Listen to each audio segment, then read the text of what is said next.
অবৈধ নির্মাণের অভিযোগ ঘিরে সংঘর্ষের জোরে মধ্য হাওড়ার উত্তপ্ত পরিস্থিতি, আহত 4 জন। শনিবার সকালে হাওড়া জানবাড়ির কাছে রামকুমার ভট্টাচার্য লেনের ঘটনা। অভিযোগ, বহুদিন যাবৎ একটি বাড়ি তৈরি হচ্ছিল।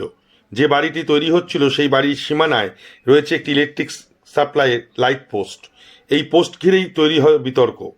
যিনি নির্মাণ করছিলেন সেই নির্মাণ কাজে লাইট পোস্টকে ঘিরে তৈরি হচ্ছিল এই নির্মাণ কাজ। বাধা দিতে গেলে শুরু হয় বিতর্ক এবং হাতাহাতি। দুপক্ষই থানায় অভিযোগ দায়ের করেছেন। তলাশ বার্তা।